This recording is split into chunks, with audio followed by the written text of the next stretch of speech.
Abra lá sua Bíblia, essa noite, Daniel capítulo 3. Quem por acaso não trouxe a Bíblia, basta erguer a mão. Nós temos Bíblias lá atrás e a Bíblia vai chegar até você, tá? Quem quiser acompanhar, só erguer a mão e a Bíblia vem até você. Então vamos lá. Daniel capítulo 3.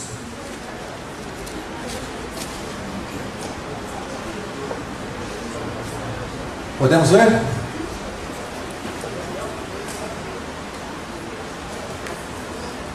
Tem ainda algumas Bíblias chegando aqui. Mais alguém? Então vamos lá, vou ler. Daniel capítulo 3, verso 1.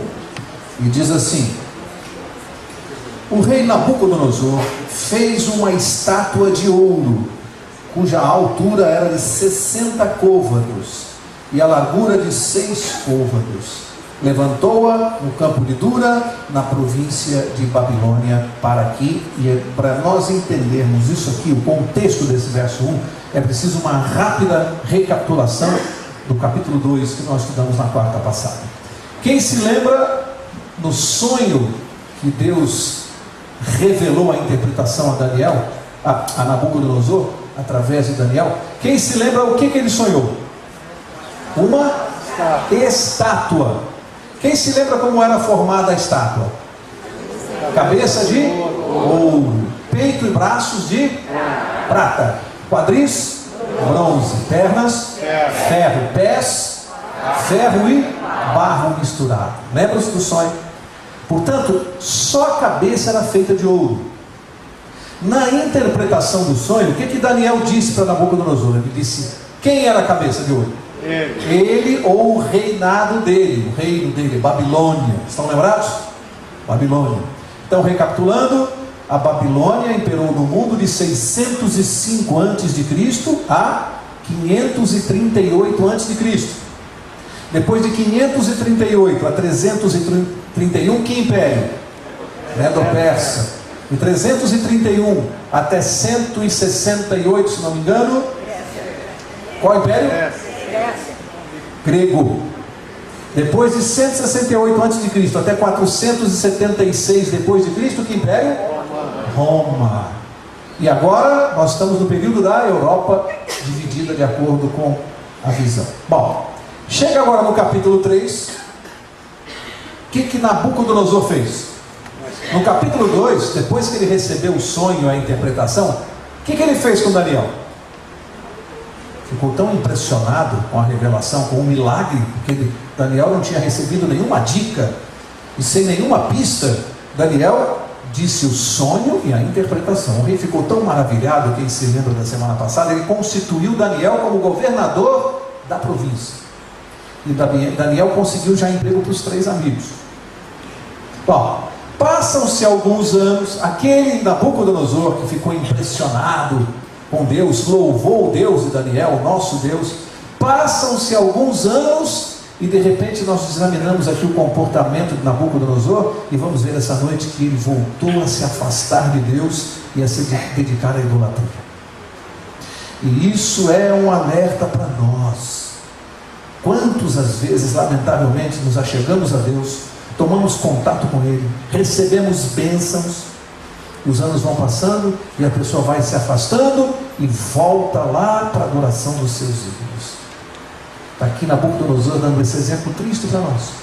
Aí chega no capítulo 3, o que ele mandou fazer? Uma estátua. Era só a cabeça de ouro? Não. A estátua inteira era de ouro. O que você entende disso? Qual é o recado que esse verso 1 está passando para nós? Ele aceitou o plano de Deus? No plano de Deus era assim: Nabucodonosor, você representa a cabeça de ouro, mas virá um reino inferior ao teu, que vai te destronar. Ele ouviu aquilo? E quando Daniel complementou a interpretação, falando do reino inferior, aquilo ficou martelando na cabeça dele, e ele deve ter pensado assim: mas eu não aceito isso, eu não admito isso, eu não vou admitir que ninguém me derrote. Não, o meu reino vai durar para sempre, ele vai ser eterno. Então eu vou fazer uma estátua toda de ouro, diferente daquela que Deus fez. Na minha estátua, ela vai ser representada inteira pelo meu império, que vai durar para sempre. O que você tira para a sua vida disso? Será que nós temos aqui essa noite algum Nabucodonosor que começa a tomar contato com o plano de Deus para a tua vida e de repente em determinado momento você se revolta e diz assim, mas o plano de Deus para a minha vida não é bom, eu prefiro o meu. Por que eu tenho que seguir esse plano de Deus e aceitar certas coisas, se eu posso fazer o meu destino, a minha trajetória, o meu plano, porque eu não gosto do plano de Deus para mim? E Nabucodonosor, rei prepotente, acostumado a mandar, disse não, mandou um recado para o céu. Não, Senhor, seu sonho é bom até um certo momento, depois ele ficou ruim, não gostei, eu prefiro o meu sonho. Olha lá, é toda de ouro esta. O homem lutando com Deus, o homem impondo os seus planos para a sua própria vida. Amigos, falando assim, fica uma coisa meio filosófica, bonita, né? Alguém deve estar, puxa vida, que interpretação bonita e tal. Mas não é, isso é para a gente mastigar. Como é que eu construo uma estátua de ouro na minha vida, inteira de ouro? Nas pequenas coisas. É quando a Bíblia diz assim, que nós devemos simplesmente guardar os mandamentos, sem complicar. Aí um deles nós sabemos que nós devemos guardar o sábado, respeitar isto. Aí eu resolvo fazer faculdade. Aí a minha faculdade tem aula no sábado, e tem prova no sábado. Aí Deus fez a estátua para mim e disse assim, Mauro, para você só a cabeça de ouro, o resto você tem que fazer assim, é diferente do que você gosta. Eu digo, não Senhor, mas eu não vou perder aula no sábado, não, eu quero fazer minha faculdade e me formar rápido.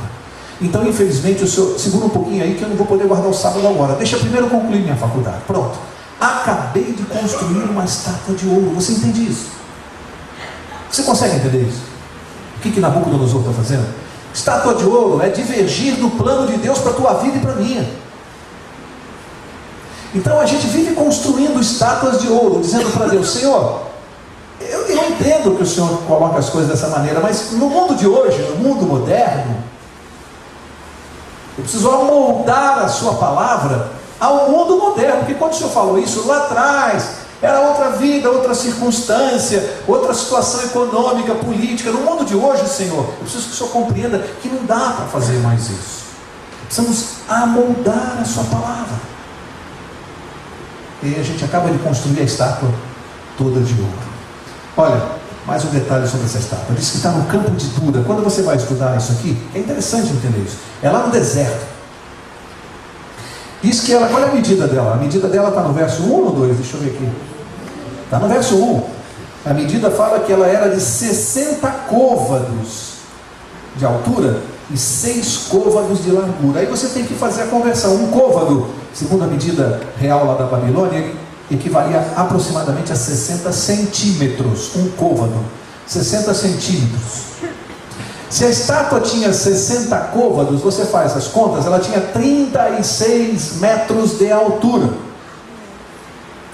Os engenheiros ou arquitetos fazem aí um cálculo e ela tem aproximadamente o equivalente a um edifício de 10 andares. 36 metros equivale mais ou menos a um prédio de 10 andares. A largura dela, de 6 côvados, são mais ou menos 3,5 metros de largura, por 36 de altura, toda de ouro. Visualize. Bom, se você fizesse isso em São Paulo, na Praça da Sé, já ia chamar muita atenção, não ia? Na Praça da Sé. Mas misturado no meio dos prédios da Praça da Sé. Agora imagina deserto, sem nada, uma estátua dessa. Dá para ver a quantos quilômetros? De ouro brilhando no sol. Chamava atenção? Vocês compreendem? Como aquilo chamava atenção no deserto, isolada. Você acha que custou barato? Foi barato esse monumento aqui? Quem pagou? O povo. Ué, quem que paga? Quem que paga a obra pública? Já era assim desde lá. O povo pagou isso aqui. Os impostos. Para quem? Exaltação pessoal do governante. Com dinheiro do povo. Mas o que eu quero tirar aqui dessa questão do custo é outro. É que às vezes, isso aqui é um puxão de orelha para nós, né? Às vezes os pagãos são mais generosos com as suas religiões do que os cristãos. Às vezes os pagãos são mais generosos. E está aqui a estátua. Simboliza o plano pessoal de um governante que não aceita a direção de Deus. E ela tem 60 côvados e 6 côvados. Olha, número 6 aqui. E aí a gente lembra lá de Apocalipse 13, lembra-se do número 666? Lembra-se quando nós estudamos 666 que nós dissemos o seguinte: o número 6, na simbologia numérica bíblica, o que ele representa? Simbologia: imperfeição, rebeldia, desobediência. É um número ligado ao ato humano. Por isso a besta, ela usa o número 666, porque ela tenta ser como Deus, mas não consegue. É 666, uma dízima periódica, mas nunca vai ser 7, que é o número da perfeição. Essa estátua que leva o número 6 aqui, na sua altura e na sua largura, ela bem retrata um ato humano dos mais imperfeitos, porque é o símbolo da rebeldia, da desobediência a Deus. Olha que coisa interessante para analisar isso. Mais uma vez, a presença do número 6. E não está à toa aqui. Verso 2. Então o rei Nabucodonosor mandou ajuntar os sátrapas, os prefeitos, os governadores, os juízes, os tesoureiros, os magistrados, os conselheiros e todos os oficiais das províncias. Para fazer o quê? Para que viessem a... O que está escrito na sua Bíblia? Consagração da estátua que o rei Nabucodonosor tinha levantado, de modo que se ajuntaram os sátrapas, os prefeitos, os governadores, os juízes, os tesoureiros, os magistrados, os conselheiros e todos os oficiais das províncias, para que a consagração da estátua que o rei Nabucodonosor tinha levantado, e estavam em pé diante da imagem que Nabucodonosor tinha levantado. Olha só, consagração da estátua. Amigos, isso aqui é uma cerimônia. Na nossa linguagem de igreja é como se nós estivéssemos falando aqui da dedicação desse monumento. Era uma cerimônia de consagração. Aí o que ele fez? Mandou convidar quem? Quem foi convidado aqui? Se você for vendo aqui essas pessoas, quem são? Eram as pessoas humildes da sociedade? Aqui, pode ler de novo, aqui só tinha convite VIP. Era só para VIP. Se você não recebesse esse convite aqui, você era João Ninguém. O convite foi para os VIPs, os líderes das nações que faziam parte do Império da Babilônia. Todos aqueles governantes que compunham o Império. Os magistrados, as autoridades militares, as altas patentes, os tesoureiros, os que lidavam com dinheiro. Os convites foram para os VIPs. E eles lotaram o deserto. Para fazer o quê? Adorar um monumento que simbolizava o paganismo da Babilônia e a desobediência de Nabucodonosor. Um ato de adoração. Para vocês verem que eu não estou inventando isso, é só seguir comigo aqui o verso 4. Então o arauto apregoava em alta voz: ordena-se a vós, ó povos, nações e gente de todas as línguas, quando ouvirdes o som da trombeta, do pífaro, da harpa, da cítara, do saltério, da gaita de folhas e de toda sorte de música, vos prostrareis e adorareis a imagem de ouro que o rei Nabucodonosor levantou. Era para fazer o quê quando eu tocasse a banda de música aqui? Era para fazer o quê? Todas as autoridades de joelhos, com o rosto no chão, em adoração à estátua. É legal isso aqui? Você ser convidado para ir lá adorar o monumento, de joelhos, se prostrar. Tinha opção para alguém aqui? Vamos ver se tinha. Vamos ver se tinha aqui. Verso 6. Qualquer que não se prostrar e não a adorar, será na mesma hora lançado na fornalha de fogo ardente. Tinha opção? Então imagina, você é uma autoridade, um governador, um prefeito, é convidado, chega lá e diz assim, ó, de joelhos no chão, em adoração à minha estátua, senão, fornalha. Bom, vamos analisar os componentes desse decreto. Um decreto governamental. Se tivesse diário oficial naquela época, ele seria publicado no diário oficial.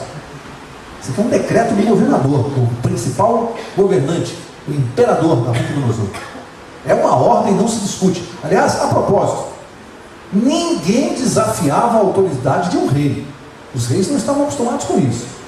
Então esse decreto aqui, alguém vai dizer, peraí, irmão, mas uma penalidade tão severa, se alguém não se ajoelhar é morto na fornalha. Por que isso? Porque o governador, o rei, não admitia que a sua autoridade fosse publicamente desafiada. Por isso a penalidade era gravíssima. Você não podia desafiar a autoridade de um rei. E os súditos, os soldados, sabiam que o rei não estava brincando. Era fornalha mesmo. Um ato de adoração. Vamos analisar os componentes desse decreto para você raciocinar aqui junto comigo. Vamos pensar um pouquinho juntos aqui. O que nós temos aqui? Nós temos o seguinte, nós temos um soberano mundialmente conhecido, sim ou não? Nabucodonosor. O que mais que nós temos aqui? Um decreto obrigatório, você não escolhe, decreto obrigatório e universal, vale para o mundo inteiro. O que mais nós temos aqui? Obediência à força a todas as nações. Nós temos a adoração de um ídolo, ou de uma imagem, ou de um sinal, em oposição à vontade de Deus. Será que isso que está sendo revelado aqui em Daniel capítulo 3, será que isso tem possibilidade de se repetir? Será que isso ainda pode acontecer no futuro? Será que nós vamos presenciar isso?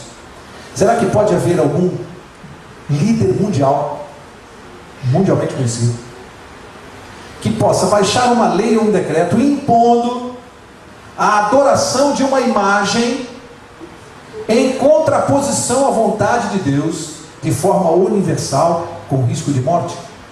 No nosso tempo, no nosso mundo, pode acontecer isso de novo? Apocalipse capítulo 13 diz que vai acontecer. Não é que pode. Apocalipse garante que vai acontecer de novo. Esse líder é um poder que Apocalipse chama de a besta. Vai obrigar a adoração da sua imagem. E já estudamos aqui qual é a imagem da besta. Já estudamos.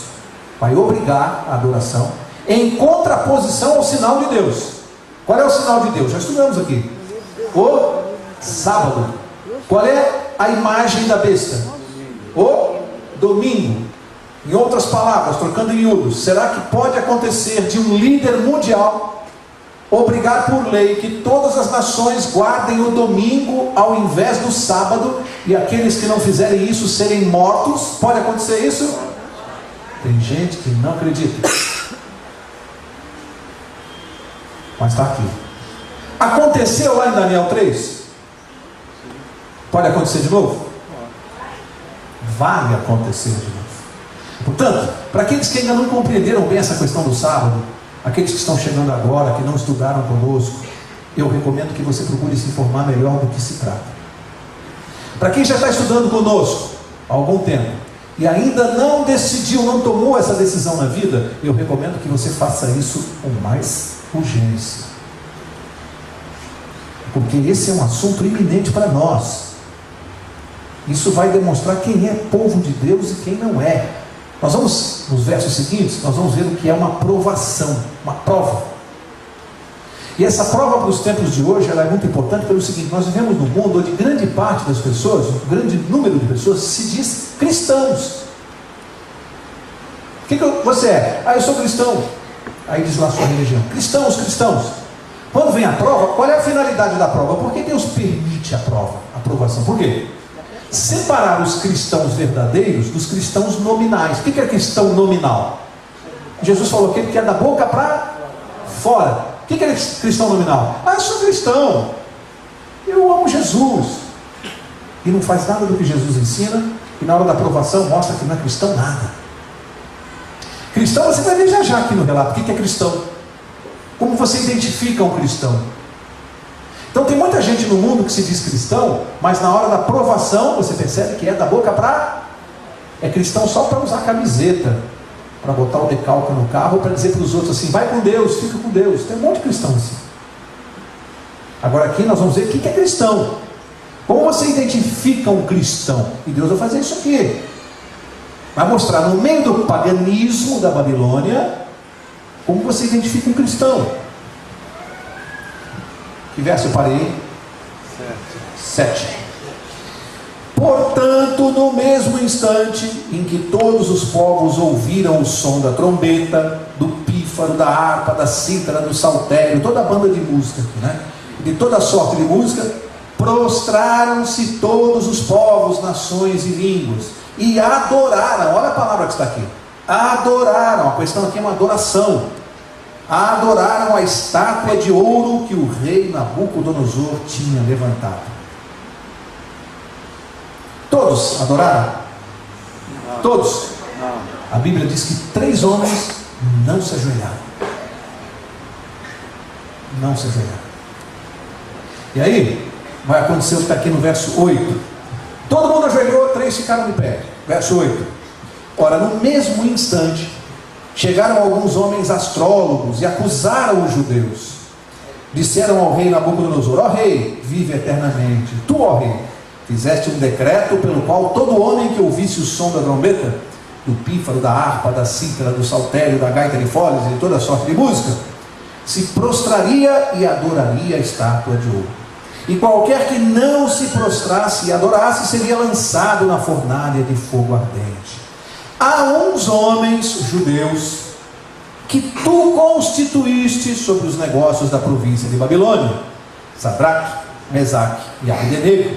Estes homens, ó rei, não fizeram caso de ti. A teus deuses não servem, nem adoram a estátua de ouro que levantaste. Bom, primeiro, interessante isso aqui, né? Me lembra aquela história entre crianças que ajoelharam na sala para orar com os pais. Terminada a oração, a menininha falou assim: mamãe, o Joãozinho não fechou os olhos para orar,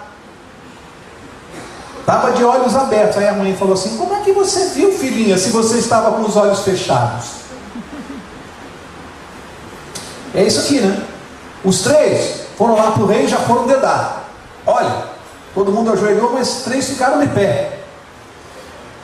Não fizeram caso de ti, não te respeitaram, estão te desonrando, estão te desafiando, a tua autoridade. Sabe quem são? Não é qualquer um, rei. São aqueles 3 amigos do Daniel, aquele que o senhor constituiu. Lembra do Daniel, rei? Aquele garoto, lembro então, os amigos dele, que o senhor deu cargo lá no governo, são esses 3 judeus. Foram lá dedar. Você nota aqui um pouco de preconceito racial, né? Desejo de vingança, inveja.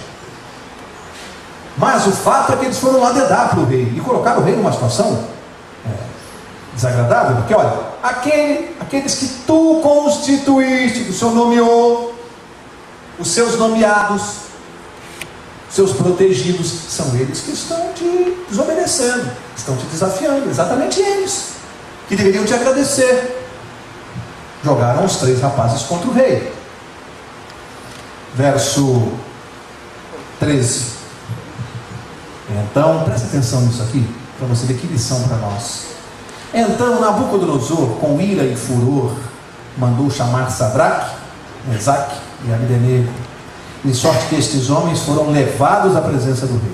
Disse-lhes Nabucodonosor: é de propósito, ó Sadraque, Mesaque e Abdenego, que vós não servis a meus deuses, nem adorais a estátua de ouro que levantei?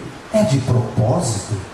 Amigos, diante de tanta coisa errada que Nabucodonosor vem fazendo, agora vem aqui um exemplo de uma coisa certa que ele fez e que serve de lição para nós. Alguma vez já aconteceu com você, de alguém chegar para você e dizer assim: olha, fulano ou beltrano está falando mal de você, está falando isso, aquilo outro, sabe aquela fofoca? Já te aconteceu de alguém chegar: fulano falou que você disse isso, ou fez aquilo, ou que viu isso? Você viu o que ele fez? Fofoca chegou para ele, o que ele fez? Mandou chamar os três e perguntou: é verdade? Quantos problemas de relacionamento nós resolveríamos se agíssemos assim? Se cada vez que chegasse uma notícia, uma fofoca, uma afirmativa envolvendo uma outra pessoa, ao invés de julgarmos precipitadamente, na maioria das vezes, ao invés de sairmos criticando ou tomando posições agressivas, quantos problemas nós resolveríamos se chamássemos a pessoa e fizéssemos uma pergunta simples: é verdade que você disse isso? Quantos problemas nós resolveríamos, hein? No casamento, com os filhos, no lar, com os amigos, no trabalho. Quantos problemas resolveríamos? Só com uma pergunta: é verdade que você falou isso mesmo?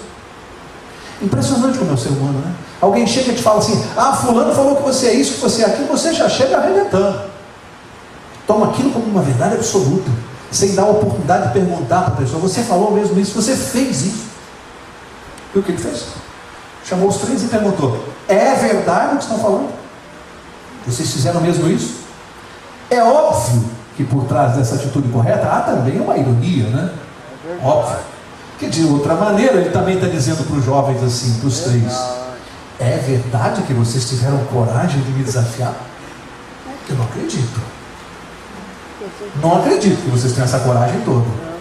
Lógico que há uma ironia, mas a verdade é que ele agiu corretamente. Isso aqui tem que servir de lição para nós. Temos que antes perguntar, conversar, falar direto com a pessoa. Não é o ouvir falar que disse que o outro disse que falou. É assim que começam os problemas. É o disse que ele disse. Tomou a atitude correta. Bom, verso 15.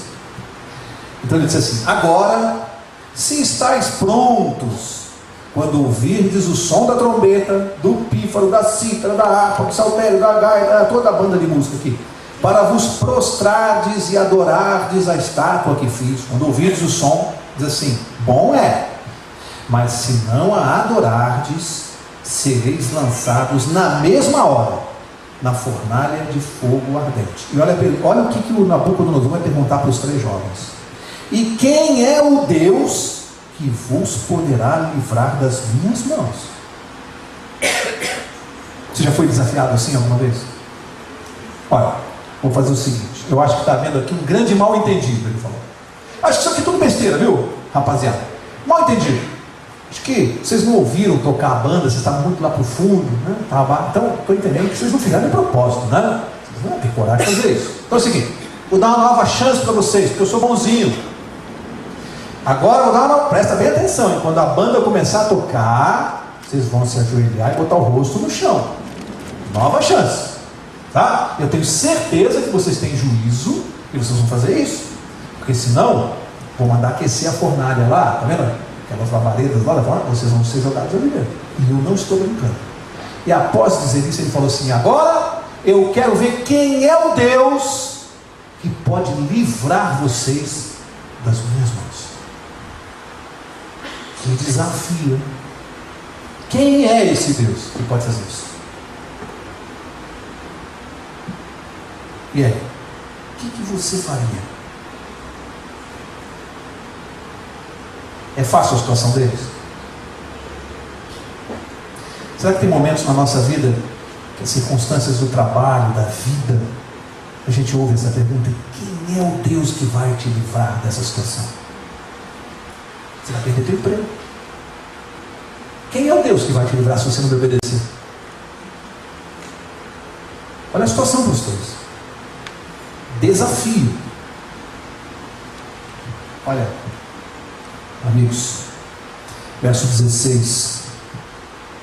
Responderam Sadraque, Mesaque e Abdenego ao rei Nabucodonosor: não necessitamos de te responder sobre esse negócio. Para aqui. Lembra o que ele falou? Quando a banda voltar a tocar, vou dar mais uma chance para vocês. Pensem bem aí. Quando a banda voltar a tocar, rosto no chão. Sabe que vocês vão entender uma importância? Decisões. Tem decisões que podem afetar a nossa vida. Então, se eu tiver que escolher com quem eu vou me casar, se você tomar a decisão errada, isso pode afetar o resto da sua vida. É uma escolha Qual é a profissão que eu vou seguir? É uma decisão complicada. Eu tenho que tomar cuidado. Agora, há decisões que têm consequências eternas. Vão além da vida. Eternas. Decidem o nosso destino eterno. Esses jovens estavam diante de uma decisão de consequências eternas. Adorar a Deus ou aos deuses dos pagãos? Consequências eternas. É uma escolha. Sabe o que eles mostram aqui? Para a decisão de consequências eternas, esta decisão eu tenho que tomar antecipadamente. Esse tipo de decisão não se toma na hora. Eu trago a decisão de casa. Se alguém for a uma festa, eu vejo vários jovens aqui essa noite, vocês jovens especialmente, estão mais diretamente ligados às influências. Se você for a uma festa, final de ano, por exemplo, na tua empresa, e você deixar para decidir lá na festa se você vai aceitar ou não a bebida alcoólica, o uísque, a vodka, se você deixar para decidir lá, eu acho que você corre um grande risco de beber.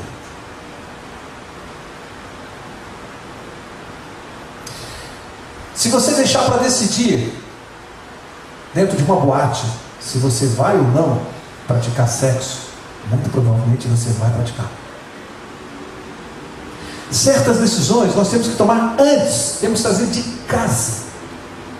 São inegociáveis. Aquelas que mexem com princípios, elas são inegociáveis. Não tem negócio, não tem acerto. Essa decisão você tem que trazer de casa. Na hora que o problema acontecer, você não tem que pensar. Essa é uma decisão que tem que estar tomada. E os jovens não quiseram parar para pensar. Pera lá, o senhor está querendo saber o quê? Se nós vamos ajoelhar para adorar os deuses? Não, você vai me desculpar, mas isso a gente já tinha resolvido há muito tempo lá em casa. Isso eu já tenho na minha vida. Isso eu não vou fazer. Não precisa nem mandar a banda tocar. Isso eu não vou fazer. Aí o amigo, deixa de ser bobo, vai. Fuma esse cigarrinho de maconha aqui. Não, isso eu não faço. Mas prova, você é bobo, você não sabe nem o gosto disso aqui. Você não sabe como é. Não, mas isso eu não vou fazer. Isso eu não faço. É sério. São decisões que a gente traz de casa. Você não tem que pensar na hora para esse tipo de convite. E o convite que eles receberam era uma decisão que já estava tomada. E você não sofre quando você tem uma decisão já tomada. Já está tomada. Você não vai perder seu tempo. Não, isso eu já analisei, já pensei. Isso eu decidi lá atrás, quando eu aceitei a Jesus, quando eu me batizei. E assim tem que ser para nós. Quando eu tomei uma decisão com Jesus lá atrás, quando eu entrei naquele tanque, essa decisão estava tomada para mim. Eu não vou rever isso agora. Custe o que custar. Vamos ver como é que eles vão colocar isso? Sabe, amigos? Eles vão colocar assim no verso 17: se formos lançados na fornalha de fogo ardente, o nosso Deus, a quem nós servimos, pode livrar-nos dela, e Ele nos livrará da tua mão, ó rei. Lembra o que o rei tinha perguntado? Quem é o Deus que pode livrá-los das minhas mãos? E eles responderam: se nós entrarmos na fornalha e o nosso Deus quiser, se for da vontade dele, Ele vai nos livrar das tuas mãos, se Ele quiser. Isso Ele vai. Mas olha o conhecimento que esses jovens têm de Deus. Olha a lição para nós. Olha, eles dizem assim no verso 18: senão fica sabendo, ó rei, que não serviremos a teus deuses, nem adoraremos a estátua de ouro que levantaste. O que quer dizer aqui o senão? Se Ele quiser, pode nos livrar, e vai nos livrar. Senão o que? Quiser nos livrar, mesmo assim nós não adoraremos a tua estátua. O que eles demonstraram a respeito de Deus, do relacionamento dele com Deus? Eles sabem que a fé em Jesus não nos livra necessariamente da fornalha, mas nos conduz através dela. Eu sou cristão, eu preciso entender isso na minha vida. Ser cristão não me livra dos problemas, das aflições, das fornalhas, das provações. Não nos livra, amigos. Tem gente que abandona o cristianismo porque não entendeu.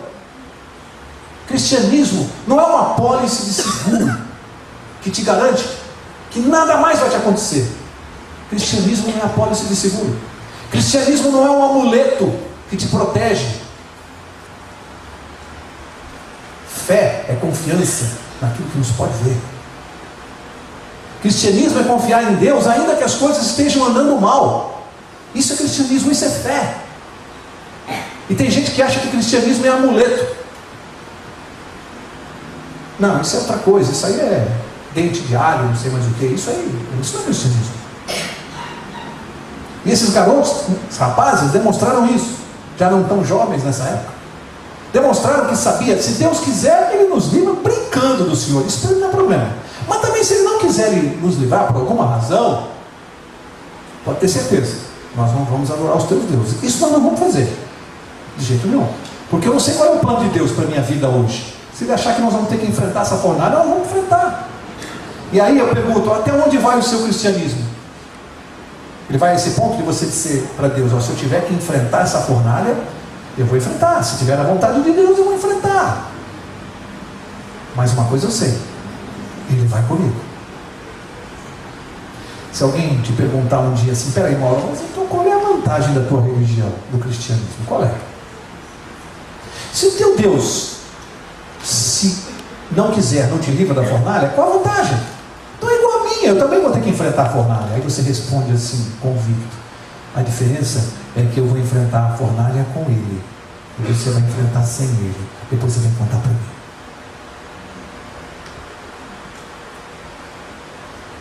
Depois você vem contar. Enfrenta a fornalha com Jesus e enfrenta sem. Bom, se você enfrentar sem, provavelmente você nem vem contar. Essa é a diferença. O nosso Deus vai mostrar já como que Ele atua com aqueles que têm fé. Verso 19, né? Então Nabucodonosor se encheu de furor. Achou que era muita ousadia dos três. Se encheu de furor. Mudou o aspecto do seu rosto contra Sadraque, Mesaque e Abdenego. Olha o que ele mandou. Ordenou que a fornalha se aquecesse 7 vezes mais do que se costumava. Até como se fosse possível aquecer 7 vezes mais, né? Não era possível. E ordenou aos homens mais fortes que estavam no seu exército que atassem, ou seja, amarrassem Sadraque, Mesaque e Abdenego para os lançarem na fornalha de fogo ardente. Olha só, estes homens foram atados com os seus mantos, suas túnicas, seus turbantes e suas vestes, e foram lançados na fornalha de fogo ardente, porque a palavra do rei era urgente, e a fornalha estava, presta atenção, sobremaneira quente. A chama do fogo matou os homens que levantaram a Sadraque, Mesaque e Abdenego. Vocês entenderam? A fornalha estava tão quente, não sei quantos graus, que os 3 que seguraram, que amarraram e foram levar, os soldados, quando se aproximaram para jogar os 3 dentro da fornalha, o calor era tão grande que eles morreram. Era pouco fogo, estava fresquinho, morreram, os soldados morreram. Verso, só que interessante aqui nesse verso, isso para mim mostra que aqueles que perseguem o povo de Deus um dia serão consumidos. Isso é uma lição para mostrar o que acontece com aqueles que perseguem o povo de Deus. Serão consumidos assim. Mas vamos ver o que acontece com o povo de Deus, com os fiéis. Verso 23. Esses 3 homens, Sadraque, Mesaque e Abdenego, caíram atados dentro da fornalha de fogo ardente. Caíram como? Atados, amarrados. Como se fosse preciso ainda, né? Mas para Deus era. Porque alguém pode dizer, pô, Mauro, para jogar numa fornalha dessa, não precisa nem amarrar, né? Caiu lá dentro antes de cair, já morreu. Para que amarrou? Você vai ver já. Verso 24. Então o rei Nabucodonosor se espantou e se levantou depressa e disse aos seus conselheiros: não lançamos nós 3 homens atados dentro do fogo? Responderam ao rei: é verdade, ó rei. Disse ele: eu porém vejo 4 homens soltos que andam passeando dentro do fogo sem nenhum dano, e o aspecto do quarto é semelhante ao filho dos deuses. O rei levantou por quê? Por que ele ficou espantado? Mandou jogar os 3 amarrados. De repente ele olha e viu o 4. Falou: será que eu bebi demais? Aí perguntou para alguém, ele falou: será que eu estou bebendo? Escuta, nós não jogamos 3? Sim, jogamos, rei. Quantos vocês estão vendo? Ué, 4. 4. Mas eles estão desamarrados e estão andando, passeando dentro da fornalha. E diz que um tinha a semelhança do Filho dos deuses. Quem que estava dentro da fornalha com os 3? Está ou não dentro do forno? Alguém pode perguntar assim: onde está Deus quando eu estou sofrendo? Onde está Deus quando o ser humano enfrenta a sua fornalha? O câncer, a AIDS, a morte, o filho nas drogas, a filha na prostituição. Tem gente que fala assim: onde está Deus que não vê isso? As crianças que nascem aleijadas. Onde está Deus? Dentro da fornalha, ao nosso lado, enfrentando o problema junto conosco. É lá que ele está. Ou seja, nós temos que treinar. Às vezes as nossas fornalhas embaçam muito a nossa visão. A fumaça, né? Complica, as lágrimas não deixam a gente ver. Sofrimento é uma coisa complicada, não é fácil ter fé no sofrimento. Mas nós temos que treinar a saber enxergar através da fumaça e ver Deus. Através das lágrimas, do sofrimento, a gente tem que aprender a ver Deus. Sabe por quê? Porque nesse momento de sofrimento, os 3 não conseguiam mais ver ninguém da sua família, não conseguiam mais ver os amigos, não conseguiam ver mais ninguém. A única pessoa que a gente vê dentro da fornalha, meu querido amigo e meu irmão, é a pessoa de Jesus Cristo. Amém. Que Deus te poupe da fornalha, que Ele te poupe, e a mim também. Mas saiba que na fornalha Ele será a única pessoa que você vai ver. É assim que funciona, infelizmente. Que bom que nós temos Jesus, porque as outras religiões não têm, mas nós temos. Que bom que o nosso Deus é vivo, que anda ao nosso lado. Sabe, verso, eu parei no 25, né?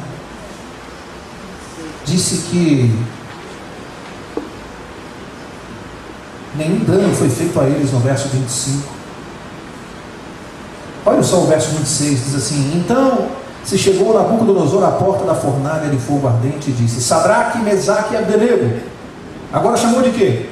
Servos do Deus Altíssimo. Que testemunho, hein? Que testemunho. Servos do Deus Altíssimo, saí e vinde. Então Sadraque, Mesaque e Abdenego saíram do meio do fogo. Ajuntaram-se, olha os VIPs aqui, ó, os sátrapas, os prefeitos, os governadores, os conselheiros do rei, contemplando esses homens, presta atenção, e viram que o fogo não tinha tido poder algum sobre os seus corpos, nem um só cabelo da sua cabeça se tinha queimado, nem os seus mantos se mudaram, nem cheiro de fogo passara sobre eles. O que queimou então? Se não queimou nada, se eles estavam inteiros, nem um fio de cabelo, o que queimou? Uma coisa queimou: as cordas, porque eles estavam desatados. As cordas queimaram. O que a gente aprende, hein? O que nos amarra? O que amarra a sua vida e a minha? O que atrapalha a nossa vida e amarra a gente? O pecado. O pecado amarra a nossa vida, nos prende a esse mundo aqui. Aí Jesus entra na fornalha e tira aquilo que pode nos afastar dele, o pecado. Aquilo que pode nos prender a esse mundo aqui, quando o plano dele é que a gente suba e não fique aqui. Queimaram só as cordas. Amigo, se há alguém aqui essa noite que está me ouvindo e pensa assim: Mauro nem tem noção da fornalha que eu estou vivendo, leva para casa uma mensagem de Deus. Vão queimar só as cordas. Confie nele. Essa fornalha vai servir para tirar da sua vida alguma coisa que Deus quer remover, que está atrapalhando a sua salvação. E infelizmente Deus usa o fogo da fornalha para remover da nossa vida o que não serve no nosso caráter. O fogo só serve para isso. Confie nele. Vão queimar só as cordas. Você vai sair ileso, vai morar na eternidade com ele. Amém. Como diz a Guga, amém, gente? Amém. Amém, classe, como ela disse. Para concluir, qual verso que eu parei? 28. Então Nabucodonosor disse: bendito seja o Deus de Sadraque, Mesaque e Abdenego, que enviou o seu anjo e livrou os seus servos. Ué, eu não dizia: quem é o Deus que pode livrar vocês das minhas mãos? Agora o pagão dizendo: bendito seja esse Deus que conseguiu fazer isso. Bendito seja esse Deus. E livrou os seus servos que confiaram nele. Olha a palavra-chave aqui: confiaram nele, pois não quiseram cumprir a palavra do rei, preferindo entregar os seus corpos a servirem e adorarem a qualquer outro Deus, senão ao seu Deus. Eu ouvi uma vez uma história que eu guardei. Pessoa que colecionava canários, criador de canários, e ele, uma vez mostrando como é que se ensina um canário a cantar, ele separou o canário dos outros da mesma espécie, tirou, isolou, colocou numa gaiola sozinho, isolado, cobriu a gaiola com um pano preto, vedou completamente a entrada de luz. Canário sozinho, escuridão, e ele assobiava do lado de fora, e aos poucos o canário começava a repetir na escuridão. Ele assobiava, o canário repetia, e assim ele ensinou o canário a cantar. Mas o detalhe dessa história é que ele explicou: se você quiser ensinar um canário a cantar em qualquer circunstância, qualquer uma, isola, coloca na escuridão. A canção que ele cantar na escuridão, ele vai cantar pelo resto da vida. Às vezes as fornalhas, Jesus ensina canções para nós vamos cantar pelo resto da vida. E quem é capaz de cantar na escuridão ou na fornalha, vai cantar durante toda a eternidade. É uma lição. Verso 29. Por mim, pois, é feito um decreto. Esse rei gosta de decreto, né? Mas ele não aprende.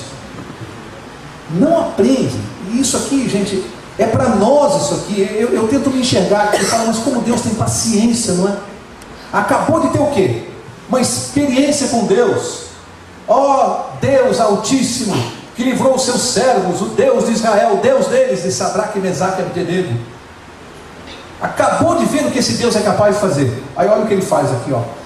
Por mim, pois, é feito um decreto, pelo qual todo povo, nação e língua que disser blasfêmia contra o Deus de Sadraque, Mesaque e Abdenego, seja despedaçado, e as suas casas sejam feitas um monturo, pois não há outro Deus que possa livrar como este. E você vai dizer: pô, mas espera aí, Mauro, mas então ele está louvando a Deus, mas não é assim. Manda despedaçar quem não concorda.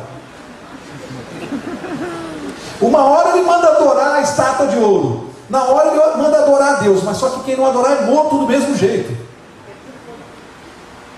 Ele não aprende que Deus quer o amor espontâneo, livre-arbítrio. Ele não consegue aprender. Deus tem que ter paciência com os Nabucodonosor do mundo, pessoas que tudo tem que ser na base da obrigação e da força. Ele continua mostrando aqui que não entendeu nada desse Deus. Verso 30.